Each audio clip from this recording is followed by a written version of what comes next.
Muka surat 492.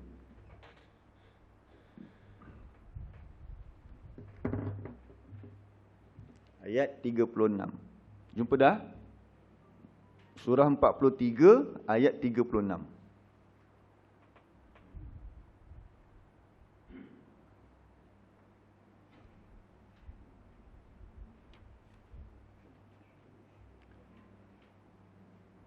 A'udzu billahi minasy syaithanir rajim. وَمَنْ يَعْشُ عَنْ ذِكْرِ الرَّحْمَنِ نُقَيِّضْ لَهُ شَيْطَانًا فَهُوَ لَهُ قَرِينٌ.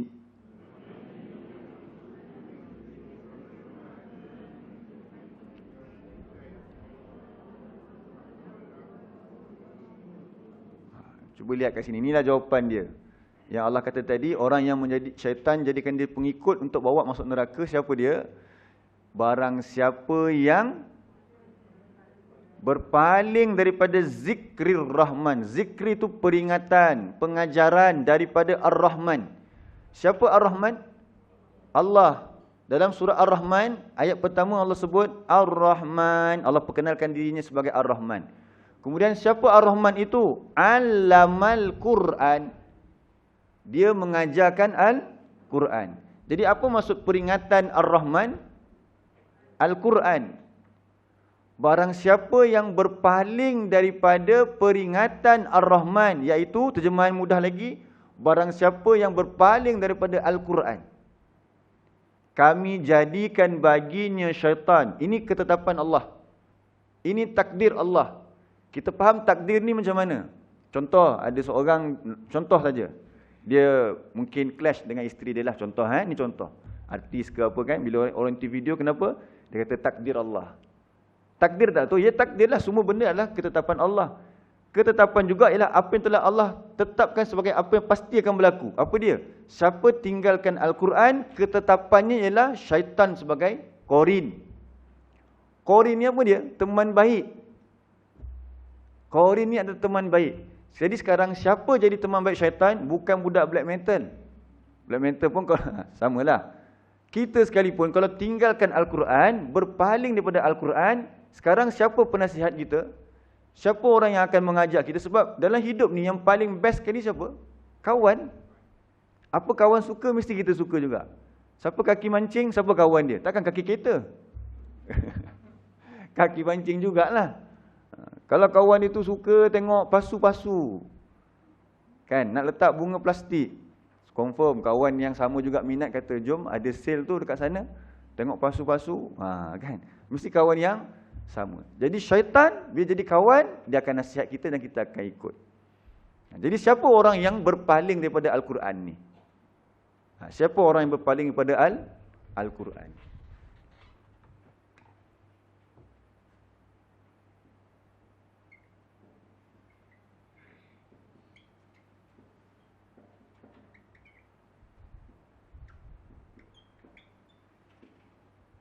Jadi orang yang berpaling daripada Al-Quran, pertama ialah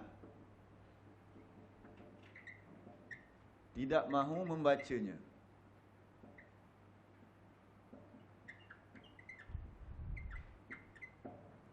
Yang pertama apa dia? Tak mau baca Quran, tinggalkan Al-Quran. Betul tak? Yang kedua, orang yang berpaling daripada Al-Quran ialah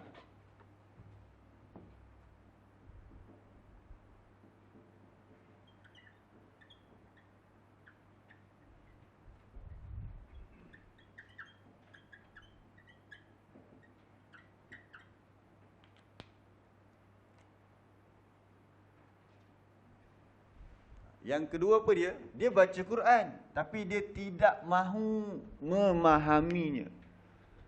Baca tak? Baca, tapi dia tak mahu. Tak mahu tu siapa? Tak payahlah nak belajar sampai faham-faham Quran ni. Baca sudahlah. Sebab Quran ni peringatan. Quran inilah yang akan beritahu kepada dia apa yang syaitan nak buat dekat dia. Tapi dia tak mahu faham Quran. Tidak mahu membaca sekurang-kurangnya terjemahan. Lepas tu pula, kalau nak kita dengar imam baca dalam solat, tak faham kan? Jadi macam mana nak kasih faham? Kita usaha sikit belajar bahasa Arab untuk faham apa yang dibaca. Jadi kita usahakan. Jadi orang yang tidak pedulikan dengan kualiti ilmu dalam hidupnya tu, ia sama juga dengan orang yang berpaling daripada Al-Quran. Jadi kita lihat, katalah kita tahun ni tahun 2022, buat azam sungguh-sungguh. Kalau kita lihat dah hari ni punya, tengok tadabbur. Ini semua adalah tindakan kita. Kita tengok kita baca Quran, dah. Kalau hari ni kita tadabbur, syaitan ni jahat betul dia, nak bawa kita masuk neraka. Sekarang ni orang yang akan ikut syaitan siapa dia? Orang yang berpaling daripada Al-Quran. Antaranya orang yang tak suka baca Quran, tak nak baca Quran. Tengok diri kita, alhamdulillah suka baca Quran. Tapi bila tengok anak ke, contohlah, cucu ke, diorang tak sukalah. Apa tindakan kita? Nak tak kita masukkan mereka tu di kalangan golongan-golongan syaitan tadi? Jadi kita kena buat sesuatu. Gesa mereka baca, gemburkan semangat mereka membaca. Bacakan untuk mereka, kan? Buat sesuatu yang menggembirakan mereka. Budak-budak tak apa, opah nak dengar. Bulan ini kamu khatam 1 juzuk, nanti opah hantar duit belanja kamu RM50. Budak umur 10 tahun, seronoklah dia RM50 kan. Contohlah, nak gesa dia baca supaya dia terdorong membaca Quran. Okey, sama juga kita. Kata kita sendiri yang belum pandai baca. Tahun 2022 ni jumpa sahabat-sahabat kita yang dah pandai baca, minta tolong dia supaya dia ajar kita baca Quran. Sebab nak keluar daripada jadi apa? Orang yang berpaling daripada Al-Quran. Kemudian kalau kita tak pandai memahami Quran lagi, baca Quran tak nampak apa. Tak faham. Adalah faham sikit-sikit. Apa contohnya? Bila Allah kata perkataan sabar, bolehlah faham sabar. Sabar apa sabar? Sabar apa dalam bahasa Melayu sabar? Sabar kan bahasa Arab, bahasa Melayu.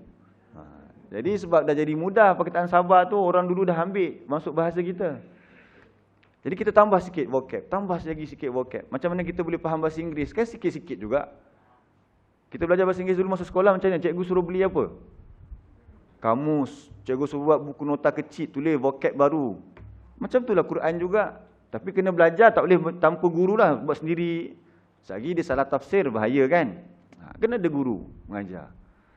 Okey, itu yang kedua, tidak mahu memahami. Yang ketiga, siapa orang yang berpaling daripada Al-Quran? Orang Arab faham tak Quran? Faham? Tapi Abu Jahal boleh faham tak Quran? Abu Jahal faham, tapi dia tidak mahu menerima, beriman dan melaksanakannya. Kan? Jadi yang ketiga apa dia? Tidak mahu melaksanakannya.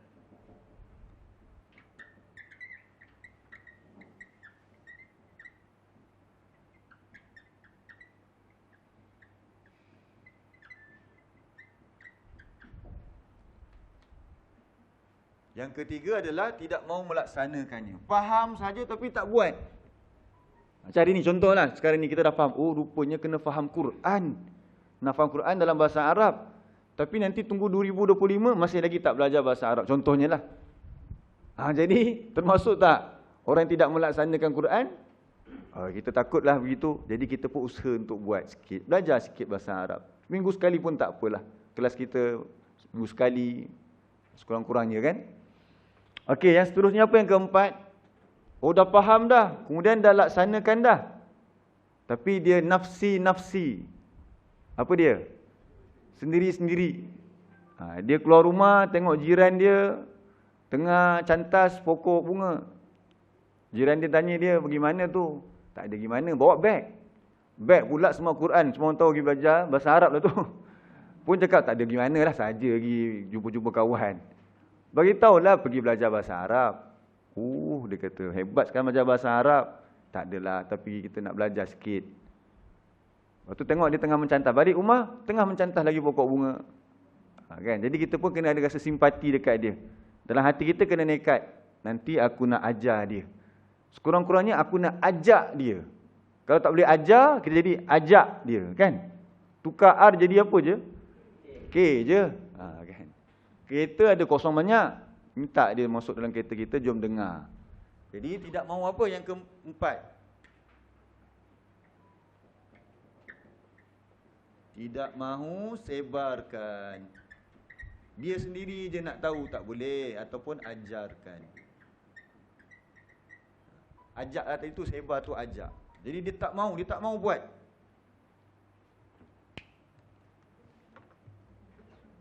Bayangkan, ustaz, kenapa kena ajar? Bukan ulama' je kena buat. Kalau ulama' je, para sahabat dulu yang dah dijamin syurga, takdirnya nak sebarkan Quran untuk kita kan? Tengok Abu Bakar. Nabi kata apa dekat dia? Dia dijamin syurga tak? Tapi lepas Nabi wafat, adakah Abu Bakar duduk atas sejadah sahaja beribadat untuk dirinya? Tak. Dia buat apa? Dia kembangkan Islam. Benda yang boleh menghalang Islam terganggu, dia akan buang. Sebab tu zaman Abu Bakar pendek je. Dia buat apa? Dia memerangi siapa? Golongan murtad dan juga memerangi orang yang tidak mau membayar zakat. Sempat itu je dia buat. Lepas tu Umar ganti dia pula. Umar buat apa? Umar besarkan lagi empayar Islam. Dengan cara bagaimana tujuan Umar besarkan? Itu bukan macam kita nak besarkan perniagaan. Dia besarkan apa dia? Sebarkan Quran tu. Sampai ke mana Umar buat? Ke Parsi dan Rom. Umar sebarkan. Lepas tu, lepas generasi Umar dan kemudiannya, tiba-tiba itu Jazirah Arab, semenanjung Arab. Tiba-tiba semenanjung Tanah Melayu pun sampai juga Al-Quran. Siapa yang sampaikan tu kalau bukan mereka orang terdahulu? Yang ada concern kepada apa orang-orang yang akan datang ni. Lepas tu bila orang Islam, kita kan dah sebut dulu, ini saya ulang je sikit. Dari segi sejarah Tanah Melayu ini, bermula dengan agama apa yang bertapak awal, kita pun tahu. Hindu, ada yang animisma, menyembah pokok, menyembah semangat kan. Lepas tu siapa yang datang? Islam datang, baik dia belah pantai timur ataupun pantai barat, tak kisah. Lepas tu orang-orang kita, Allah bagi mereka hidayah untuk menerima agama Islam. Daripada bercakap bahasa Sanskrit, tulisan berubah menjadi tulisan bahasa apa? Kita panggil tulisan apa? Jawi. Yang Jawi tu memang mirip sangat bahasa Arab. Pertuturan mereka, banyak mereka mengambil perkataan dalam bahasa Arab. Itulah pelaksanaan mereka bila mereka faham Quran. Orang dulu dah buat dah. Sehingga kan negeri-negeri kita belakangnya diletakkan nama-nama apa? Arab. Depan nama Melayu, Perak. Perak maksud dia apa dalam bahasa kita? Perak tu apa dia? Perak lah kan? Perak lah. Tapi belakang dia Dar Ar-Ridwan. Sambung jadi Darul Ridwan. Dar tu apa dar? Dar boleh terjemah rumah. Dar boleh terjemah negeri. Perak tu rumah-rumahnya Ridwan. Ridwan apa Ridwan? Reda. Allah reda. Itu. Orang dulu nak Allah reda negeri ni. Kalau Terengganu, Darul Iman. Kalau Johor, Darul. Sebab kita baca maksud takzim, kita baca. Ta'zim, za tu. Mengagungkan agama, mengagungkan syiar. Itulah orang-orang dulu telah buat untuk kita. Bila penjajah datang pula, siapa datang? Portugis, Alfonso de Albuquerque datang. Mereka bawa apa? Portugis bawa apa datang ke Tanah Melayu? 3G kan? Cuba sebut balik 3G tu apa dia? Gold, Glory, Gospel. Gold, dia nak cari kekayaan. Dia nak ambil rempah dekat Tanah Melayu, dekat Melaka tu. Berjaya dia ambil. Dia nak ambil penguasaan. Ya, dia dah kuasai dah Tanah Melayu. Dia boleh jadi penasihat pula raja-raja kita. Dia cuba nak menukar agama daripada Islam, tukar kepada Katolik dia. Boleh tak?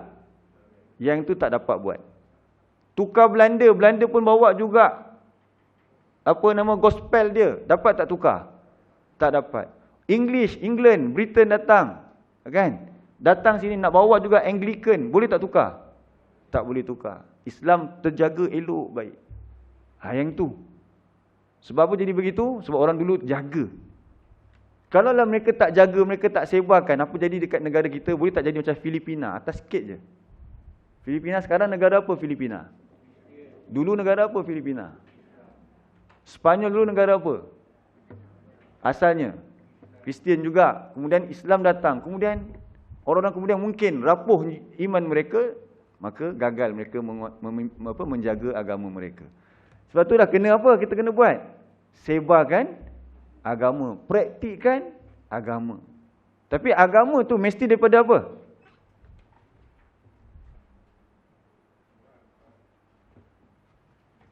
Tema paling besar dia ialah Al-Quran. Kelas tadabbur, belajar bahasa Arab, semua kita kena sebarkan, kena luaskan. Dia tak boleh apa sekadar sikit-sikit je, tertutup contohnya. Kena sebarkan lagi. Okey, jelas tak? Jadi kalau kita buat ini, kita akan terkeluar daripada menjadi pengikut syaitan. Tapi jahatnya syaitan ini, liciknya syaitan ini, dia akan usahakan kita untuk buat 1, 2, 3, 4 ni, dalam keadaan kita tak sedar yang kita sedang terjerumus ke dalam neraka. Na'udzubillah. Tengok ayat yang ke-37. Surah yang sama juga.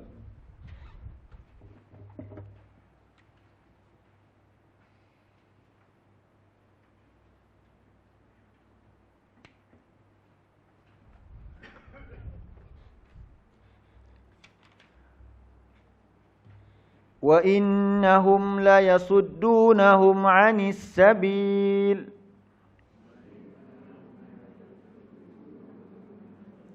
wa yahsabuna annahum muhtadun.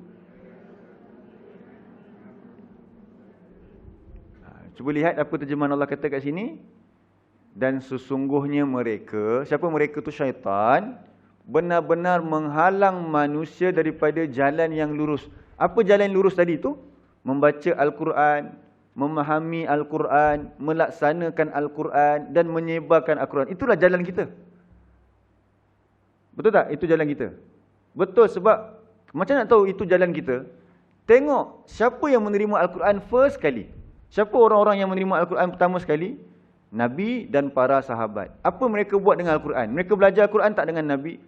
Belajar sungguh-sungguh. Kaedah mereka belajar lagi canggih. Sahabat-sahabat Nabi ni, macam Umar sekalipun, dia belajar dengan Nabi selang sehari dengan jiran dia.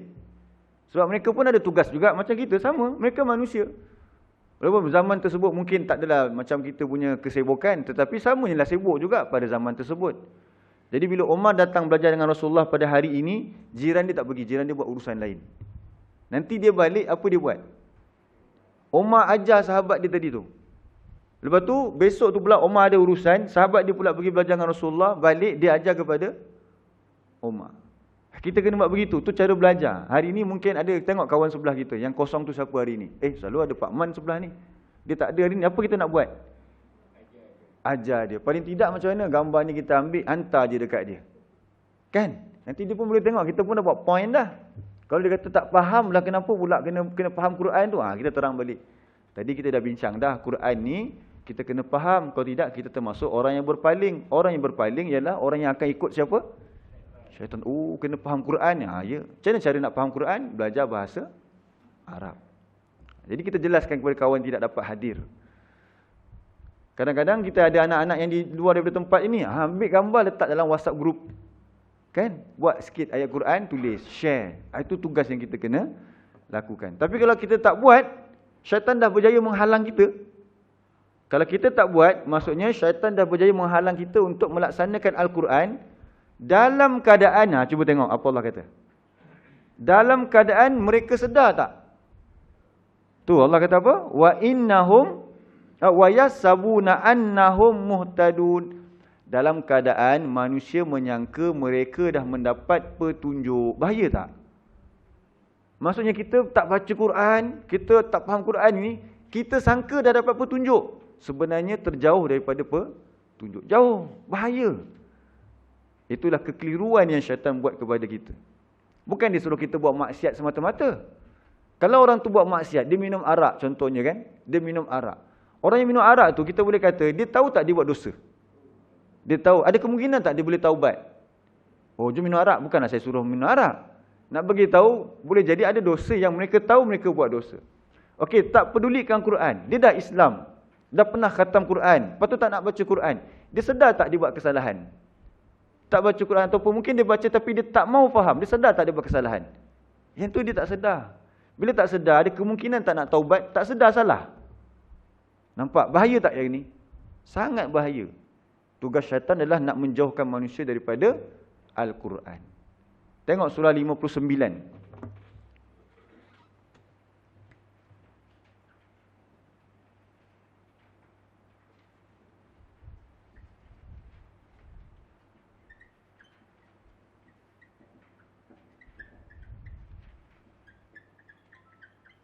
Bukan 59, 58.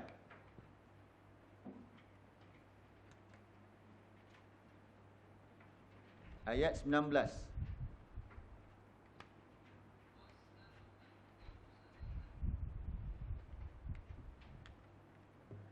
Surah 58 ayat 19.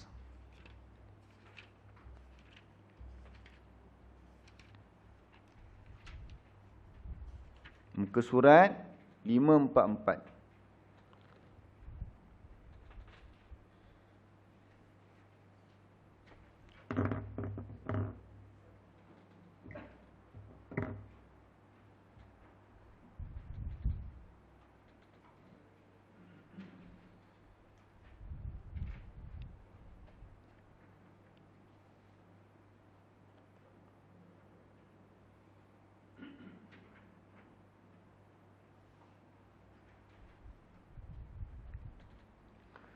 Jumpa tak?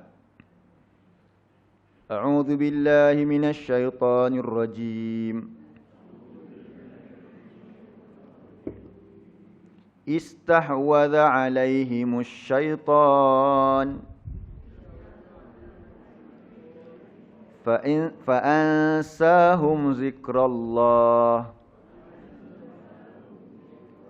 Ulaika hizbus syaitan. Ala inna hizbas syaitani humul khasirun.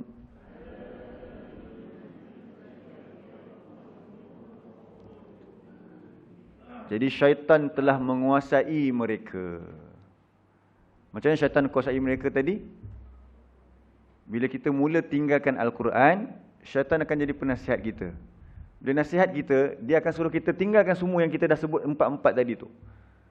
Tapi dalam keadaan macam mana?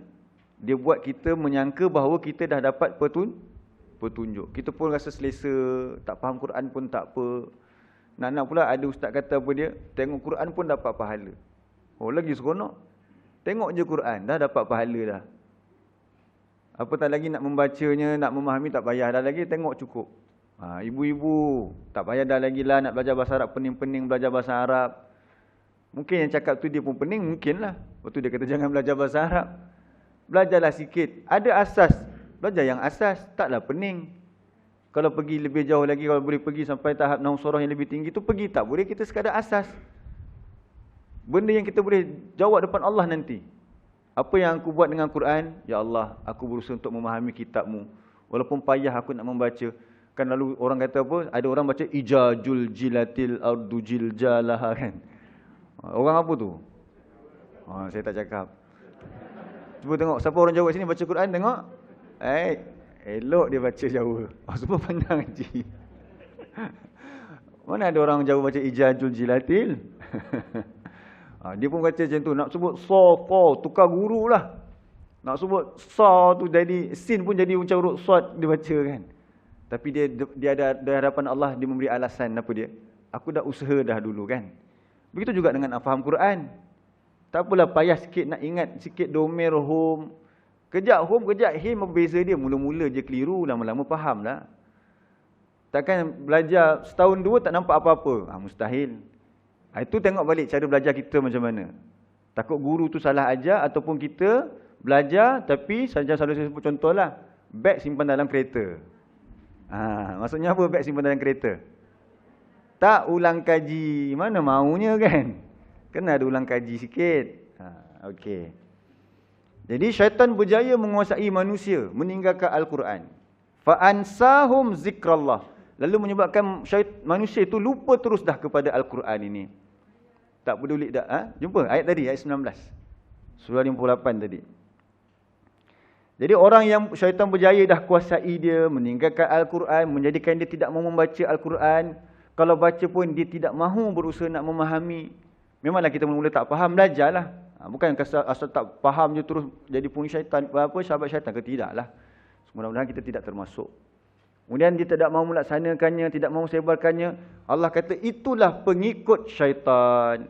Tadi kita baca dalam surah ni 35 ayat 6, Allah kata pengikut syaitan ni, syaitan akan bawa dia pergi mana? Neraka. Jadi syaitan, kerja syaitan bawa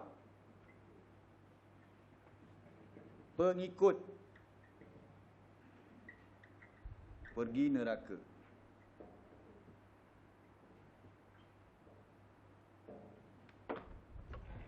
Itu tadi kan, surah 35 ayat 6. Sekarang kita dah jelas dah. Siapa pengikut syaitan? Orang yang meninggalkan Al-Quran. Maksud meninggalkan Al-Quran tu apa dia? Tidak mahu membacanya. Yang kedua, tidak mau memahaminya. Yang ketiga, tidak mau melaksanakannya. Dan yang keempat, tidak mahu menyebarkan atau mengajarkannya. Jadi kita kena buat ini supaya apa? Kita keluar daripada kelompok Hizbus Syaitan. Ala, ketahuilah, inna hizbas syaitan, sesungguhnya pengikut-pengikut syaitan itu, mereka adalah orang-orang yang rugi. Selalu kita baca wal asr. Sekarang nampak tak ayat wal asr tu kisah apa? Demi masa, sesungguhnya manusia itu benar-benar dalam kerugian. Sekarang apa maksud rugi? Rugi ialah apabila nanti di akhirat dia menjadi pengikut syaitan, masuk dalam neraka. Kenapa dia rugi? Sebab dia buat 4 tu. Sebab tu dalam surah Al-As, lepas tu Allah kata apa dia? Illal ladzina amanu. Orang yang takkan rugi kecuali orang yang beriman. Kalau beriman, mestilah kita baca dan faham Quran. Lepas tu, wa amilus solihat. Dan amal soleh tu, nombor 3. Melaksanakannya. Dan yang keempat, apa dia? Menyebarkan dia. Wa tawasau bil haq. Menyampaikan yang benar itu. Wa tawasau bis sabr. Dan dia bersabar dalam menyampaikannya. Barulah dia tak termasuk orang yang rugi. Siapa orang yang rugi? Orang yang rugi ialah pengikut syaitan. Sebab tu kita baca sebelum habis kelas, baca apa? Surah Al-As. Sebab tu tak boleh baca sahaja. Apa yang ada dalam surah Al-As tu? Nak suruh kita keluar daripada golongan orang yang rugi. Sekarang saya tanya balik. Siapakah syaitan? Musuh manusia. Musuh manusia. Apa kerja jahat syaitan? Mengajak manusia, mengajak pengikutnya menjadi penghuni neraka yang menyala-nyala. Siapa sahabat ataupun pengikut syaitan? Orang yang berpaling daripada Al-Quran. Apa ciri